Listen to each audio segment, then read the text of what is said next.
Hello दोस्तों, रियाज motivation channel में आपका स्वागत है। हम उम्मीद करते हैं कि आप स्वस्थ हो।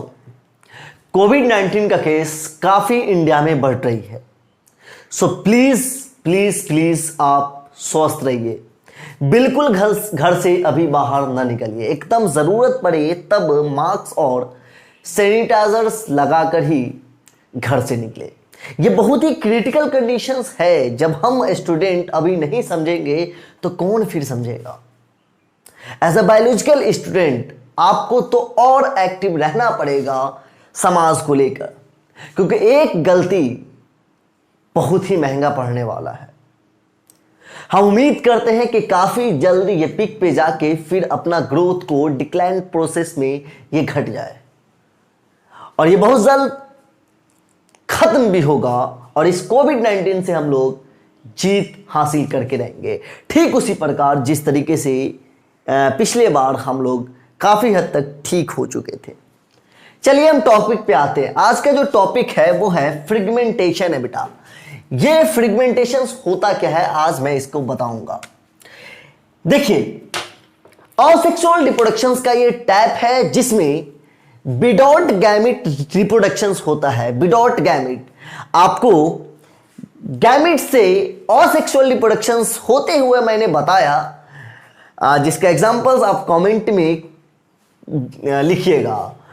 वैसे मैं बता दूं कि पार्थेनोजेनेसिस एक ऐसा प्रोसेस था जिसमें गैमिट के थ्रू असेक्सुअल रिप्रोडक्शंस हो रही थी। आइए हम असेक्सुअल रिप्रोडक्शंस के अगले पार्ट पे चलते हैं। ये फ्रेगमेंटेशंस होता क्या है। जब कोई भी एनिमल्स हो या फिर प्लांट हो, जब वो अपने बॉडी पार्ट को तोड़कर एक नया ऑफस्प्रिंग को प्रोड्यूस करता है, उस प्रोसेस को हम लोग कहते हैं फ्रेगमेंटेशंस। अब जरा गौर कीजिए यहां पे। मान लीजिए कि जो एनिमल्स का एग्जांपल्स है वो स्टार फिश है। स्टार फिश होता कैसा है, ये देखिए, ये एक स्टार फिश है, ये एक स्टार फिश है। होता क्या है कि ये स्टार फिश का ये जो बॉडी पार्ट्स होता है वो टूटकर ये कुछ इस तरीके से टूटता है। टूटने के बाद ये एक नया स्टार फिश में कन्वर्ट हो जाती है। ये एक नया स्टार फिश में कन्वर्ट हो जाता है। और होता क्या है, ये जो टूटा हुआ पोर्शन है ये भी खुद से बन जाता है। इस प्रोसेस को हम लोग कहते हैं फ्रेगमेंटेशन। यानी बॉडी का एक पार्ट टूटकर नया ऑफस्प्रिंग को प्रोड्यूस करने के प्रोसेस को हम लोग फ्रेगमेंटेशन कहेंगे। अब मैं फिर बता रहा हूं कि ये शुक्र है, ये अच्छी बात है कि हम लोग में ये फ्रेगमेंटेशंस की रिप्रोडक्शंस नहीं होती है। नहीं तो होता क्या, हम लोग बैठते और आसानी से हेयर को तोड़ते और फेंक देते और नया एक ऑफस्प्रिंग को प्रोड्यूस कर देते हैं। मतलब जितने देर में ये लेक्चर्स रिकॉर्ड हो रही है उतने ही देर में ये पूरा रूम एक पॉपुलेशन में कन्वर्ट हो जाएगी। तो ऐसा, ये अच्छी बात है कि ऐसा हम लोगों में नहीं है। ये एनिमल्स में तो होती है, लेकिन ये लोअर्स एनिमल्स में होती है। अब बात करते हैं प्लांट के बारे में कि क्या ये फ्रेगमेंटेशंस प्लांट में भी होती है। तो जी हाँ, प्लांट में भी ये होती है। अब प्लांट में किस तरीके से होता है, इसका एग्जाम्पल स्पायरोगैरा जो कि एक एल्गी है। आप क्लास 11th में पढ़ चुके होंगे। होता क्या है, ये मान लीजिए कि ये एक एल्गी है, इसका ये पार्ट टूटता है। टूटने के बाद कुछ इस तरीके से होता है। अब ये जो टूटा हुआ पार्ट है ये आगे चल के बड़ा स्पायरोगैरा में कन्वर्ट हो जाती है और ये टूटा हुआ पार्ट भी फिर से बन जाता है। तो ये फ्रेगमेंटेशन था हमारा कि बॉडी का पार्ट अगर टूटता है और फिर उससे ऑफस्प्रिंग कन्वर्ट होती है, प्रोड्यूस होती है, तो उस प्रोसेस को हम लोग फ्रेगमेंटेशन कहते हैं। आपको याद क्या रखना है, इसका एग्जांपल्स याद रखना है कि स्टार फिश में फ्रेगमेंटेशन होता है और स्पायरोगैरा के अंदर फ्रेगमेंटेशन होता है। आइए, जो इस असेक्सुअल रिप्रोडक्शंस का जो किंग है, जिसमें आज पूरा का पूरा प्लांट वर्ल्ड टिका हुआ है, लगभग होता तो सेक्सुअल रिप्रोडक्शंस ही मेजर टाइप से है, लेकिन अगर असेक्सुअल रिप्रोडक्शंस नहीं होता तो काफी हद तक जो प्लांट किंगडम है वो अधूरा रहता। अब जरा देखिए, आपको इससे अंदाजा हो जाएगी कि कैसे असेक्सुअल रिप्रोडक्शंस में जो वेजिटेटिव प्रोपेगेशंस है वो संभाले हुआ है एक टॉपिक को, एक सिस्टम्स को। आप देखिए, जो वेजिटेटिव प्रोपेगेशंस क्या होता है।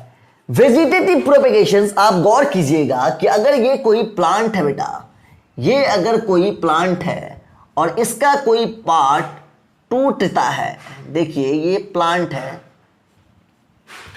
ये प्लांट आखिर में जाके टूट जाती है। जब ये टूट जाएगी,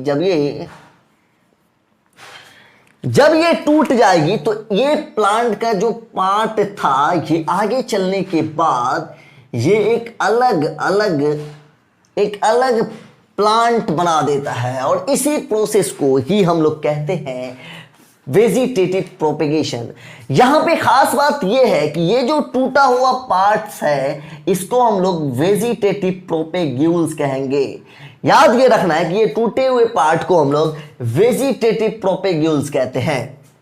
यह फ्रेगमेंटेशन से एकदम अलग है। फ्रेगमेंटेशन बॉडी का एक पार्ट टूटता है, लेकिन यहां पे एक खास चीज टूटती है जिसके अंदर ये कैपेसिटी होती है रिप्रोडक्शंस करने का। ये सारे पार्ट से टूटने से नहीं होगा। अगर आप कहिएगा कि मैंगो का ट्री है, अगर उसका लीफ टूट जाता है तो क्या रिप्रोडक्शंस होगा? नहीं बेटा, वो नहीं होगा। लेकिन अगर ब्रायोफाइलम का लीफ टूट जाती है तो उससे क्या होगा? एक नया ब्रायोफाइलम प्रोड्यूस हो जाएगी। तो अंतर यही है कि ये टूटे हुए पार्ट जो है, इसको हम लोग वेजिटेटिव प्रोपेग्यूल्स कहते हैं।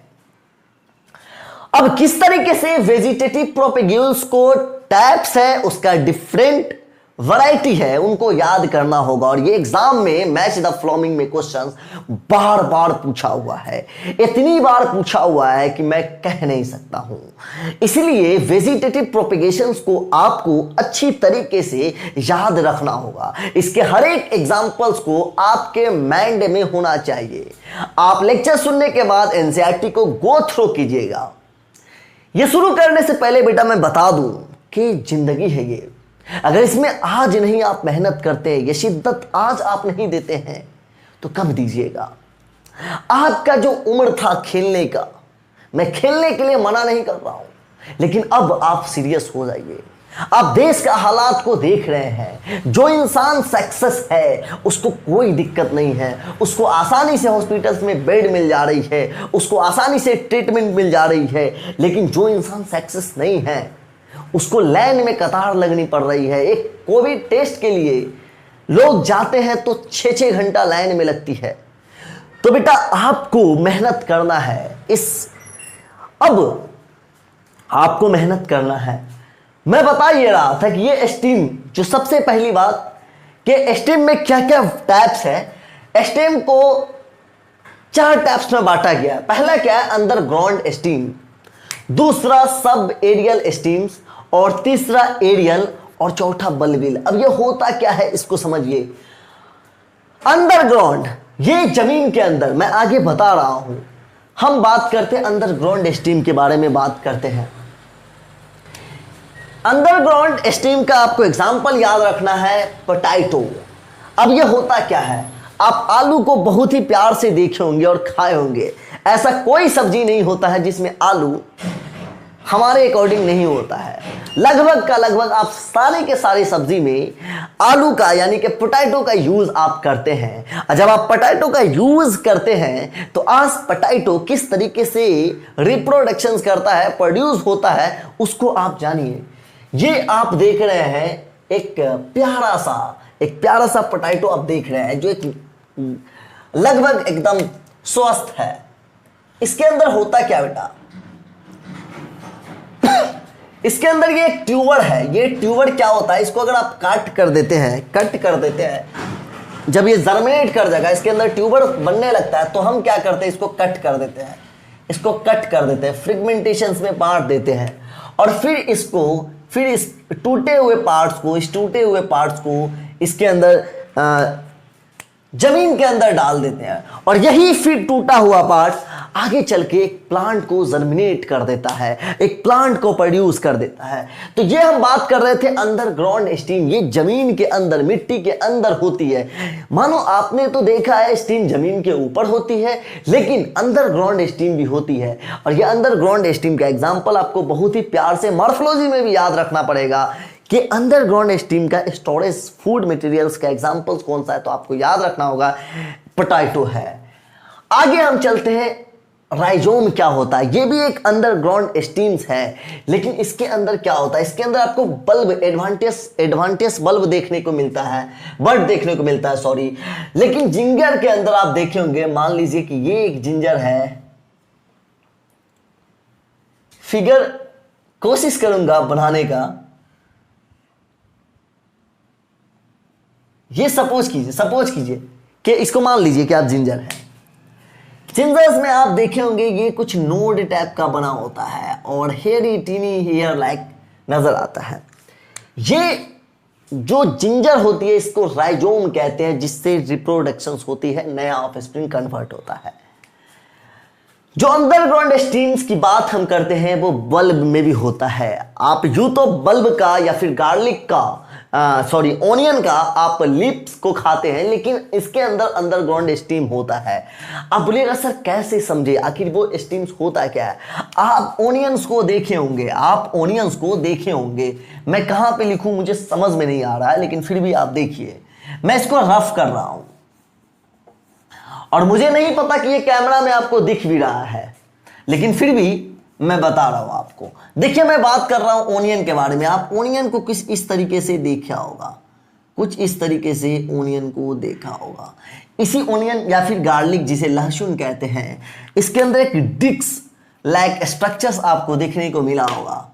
ये डिस्क लाइक स्ट्रक्चर्स, इसी को हम लोग कहते हैं स्टीम कहते हैं बेटा, यही स्टीम है।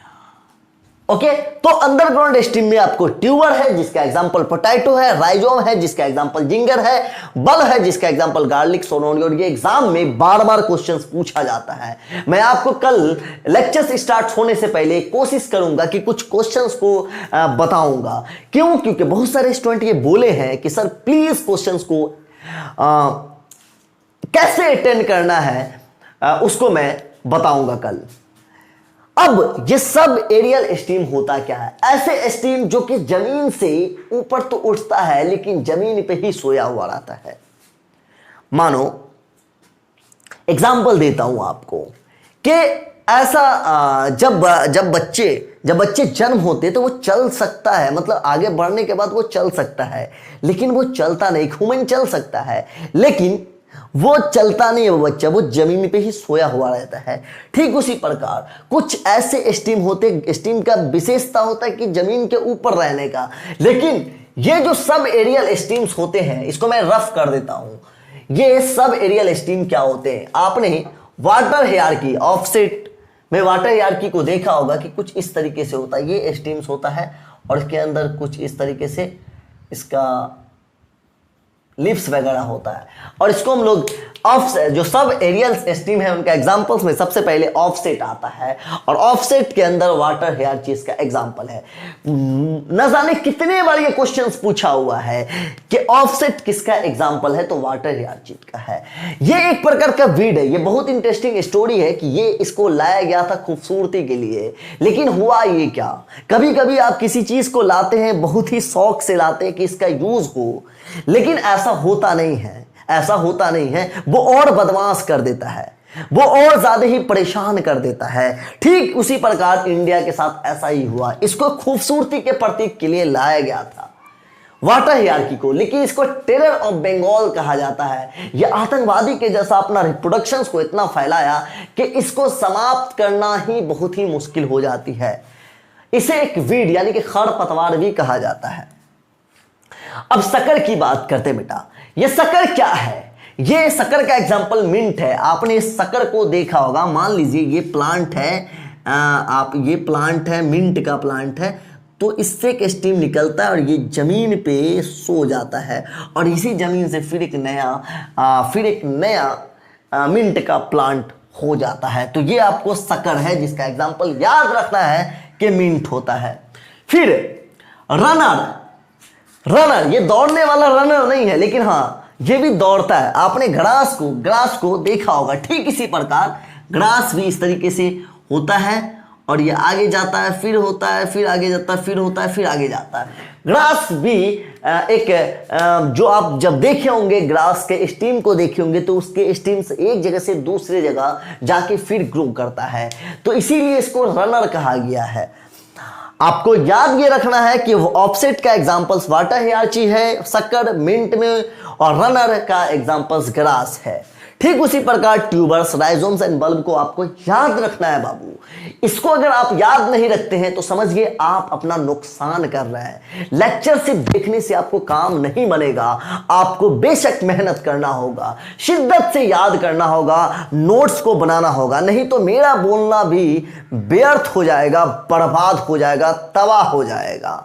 लेकिन अगर आप लिखते हैं और इसको याद करते हैं और कुछ क्वेश्चंस को अटेम्प्ट कर लेते हैं तो यकीन मानो मेरा यहां पे पढ़ाना और आपका वहां पढ़ना कामयाब हो जाएगा। आगे बढ़ते हैं हम लोग। एरियल स्टीम ये क्या होता है? अब एरियल का मतलब हुआ कि जमीन से उठ गया है, वो जमीन से चला गया ऊपर। तो आप शुगर कैन को देखे होंगे, शुगर कैन के स्टीम से एक नया शुगर कैन बनती है, तो इसका एग्जांपल आपको शुगर कैन है। फिर बात करते हैं बल्बिल के बारे में बात करते हैं। ये जो क्या होता है, अब बोलिएगा सर ये बल्ब और बल्बिल में अंतर क्या होता है? बेटा देखो, बल्बिल क्या होता है, ये एक प्लांट है, मान लो ये एक प्लांट है, इसके अंदर एक बर्ड बनता है और ये वर्ड फिर फूल जाता है।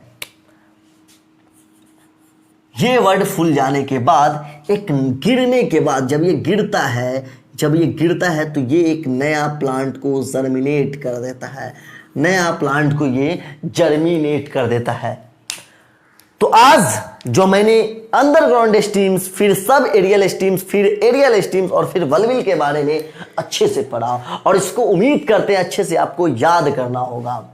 फिर हमने पहले बताया था कि लिप्स, ये देखिए लिप्स से भी बहुत सारे ऐसे मतलब बहुत सारे नहीं, ये ब्रायोफाइलम इसका एग्जांपल्स है लिप्स में। अब ये ब्रायोफाइलम में होता क्या है आप देखिए यहां गौर से। ब्रायोफाइलम कुछ इस तरीके से इसका प्लांट होता है, इसके अंदर भी कुछ बर्ड आ जाती है, बर्ड आ जाता है, यही बर्ड ये फिर टूटता है और टूटने के बाद एक नया ब्रायोफाइलम को प्रोड्यूस कर देता है। फिर हम बात करते हैं रूट से। ये बहुत ही रेयर है बेटा, ये बहुत ही रेयर है। ये कभी कभी देखने को मिलता है कि कुछ रूट में भी बर्ड बन जाता है और वो फिर बर्ड क्या करता है, एक नया प्लांट को जर्मिनेट कर देता है। तो उम्मीद करते हैं आज का लेक्चर आपको समझ में आया होगा अच्छी तरीके से। और ये एक इंपॉर्टेंट टॉपिक है, अब तक जो पढ़ा उसमें सबसे ज्यादा इंपॉर्टेंट और वेटेज वाला जो कोई टॉपिक है तो वो वेजिटेटिव प्रोपेगेशंस है। मैं आपका समय बर्बाद ना करते हुए मैं फिर से बता रहा हूं दोस्तों कि आपको पढ़ना होगा, शिद्दत के साथ मेहनत करना होगा। आप अभी जाके बैठिए मत, आप नाश्ता कीजिए, पानी पीजिए और फिर बैठ के अच्छे से रिवाइज कीजिए। एनसीईआरटी